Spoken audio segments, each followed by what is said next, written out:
Luigi Di Palo, Little Italy, New York, welcome. What is the story about your family? Okay, going back over 100 years ago, my great-grandfather, Savino Di Palo, emigrated from a small town, Montemilone, in the region of Basilicata.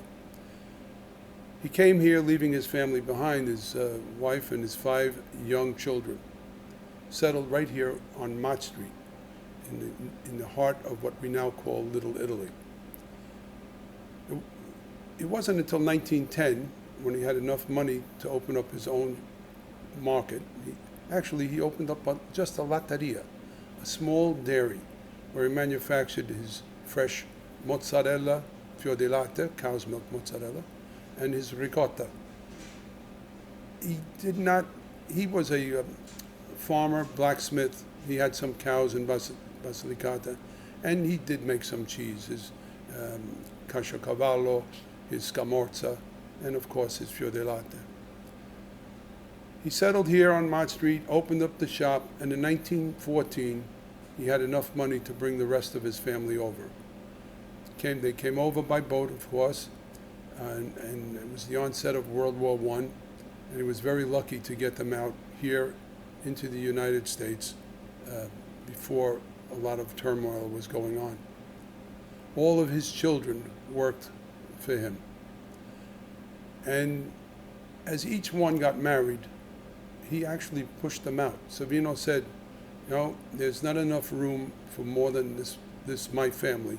You have to now start your own family and have your own shop. So each one of his 5 children opened up their own shop throughout New York City.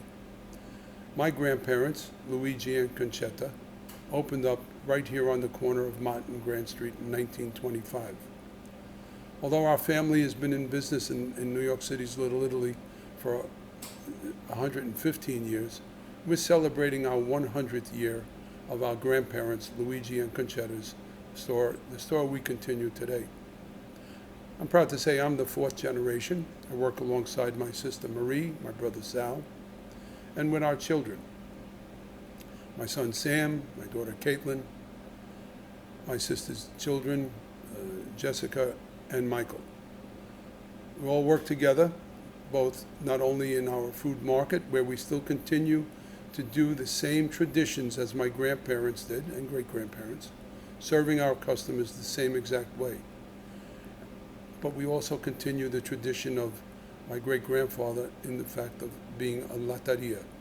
We consider ourselves not a Salumeria, although we sell cured meats and cheeses, but we still consider ourselves a true latteria, where we manufacture the fresh dairy.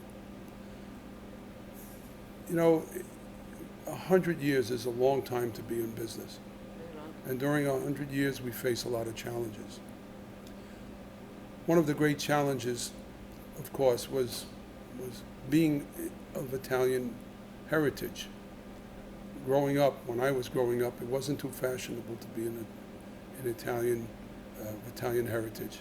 And in fact, my name being Luigi, sometimes I would be made fun of. So for years I went under the name of Louis. I'm not Louis, I'm Luigi. And to know the challenges that were faced over 100 years were great. World wars, Depression era, changing community, one of the greatest challenges that we have faced. When I say changing community, Little Italy, although before it was Little Italy, it was a segregated community. What do I mean segregated community? Well, there was really no Italian language here in this area of Little Italy. It was all dialect. And if you weren't Sicilian, you didn't live on Elizabeth Street. If you weren't from Campania, the Naples area, you didn't live on Mulberry Street. And if you were from Basilicata or Puglia, you lived on Mott Street. And that's where we come from. Basilicata, we live on Mott Street. And our shop has remained on Mott Street for 100 years. The language was not Italian. There was no Italian language when my grandparents and great-grandparents came here. They spoke dialect.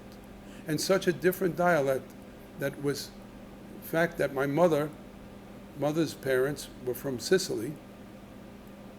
My grandmother, my maternal grandmother, could not speak to my father in her language of Italian dialect, because my father's Italian dialect was Lucanian, very different than mountain Sicilian, where they came from in Mount Etna. So my mother had to interpret in English. It was always interesting to hear my mother speak her Italian. It was so very different than Italian spoken today. And I grew up with a mixture of a lot of dialects. So when people ask me, what do I speak Italian? I have to say, no, io parlo italo-americano. Why is italo-americano? Because it's a fusion of many different dialects. And sometimes my grammar doesn't make sense. My gender might not make sense. But the fifth generation, they speak Italian. They reclaim their Italian heritage. We often say that, what is it to be Italian? Well, certainly, my grandparents and great-grandparents were Italian. They emigrated here into the United States, and they became American. My parents were born in America, but from Italian parents. So what makes them American Italian? What does it make me? Technically, I'm an American with Italian heritage. And our children, being the third generation born in America, should be American. However, in the case of the De Palo family, we reclaimed our Italian heritage and our Italian nationality. So we're proud to say that not only we are American, but we're also Italian as well. And we're proud of it. De Palo is Italian.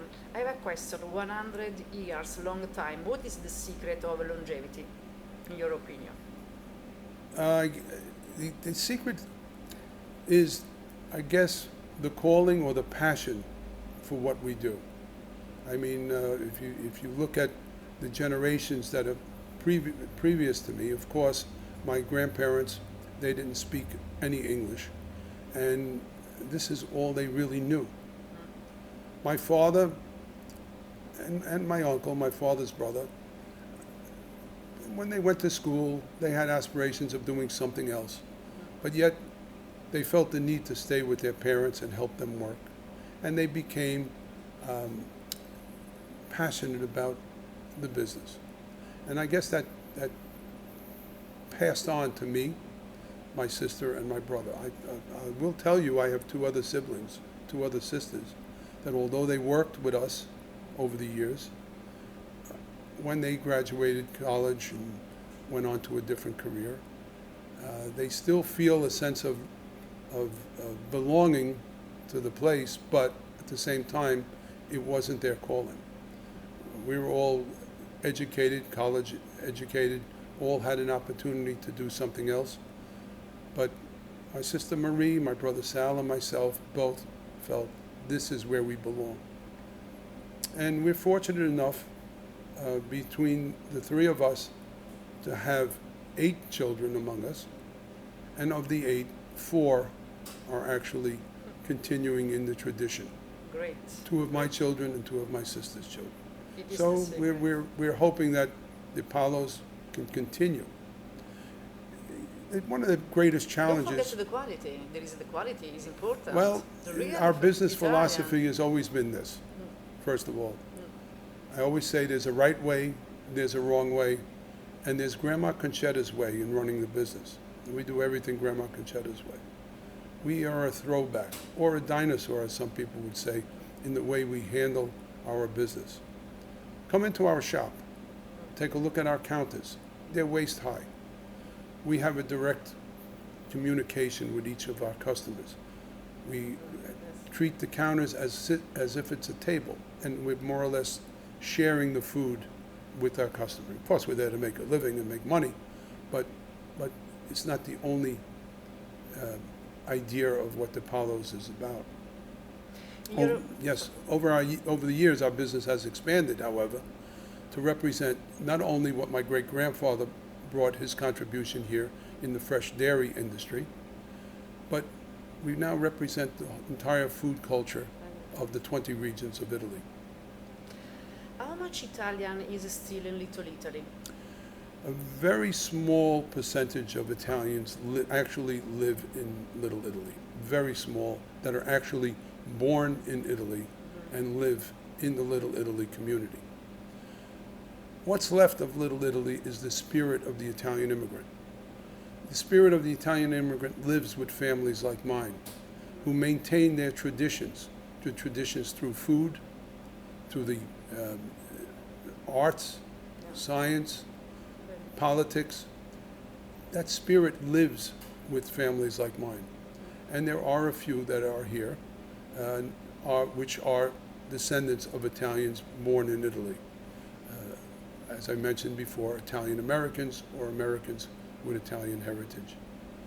And they keep to the same passion. And I showed you one block, Grand Street between Mott and Mulberry, 4 families in business, same families, over 100 years.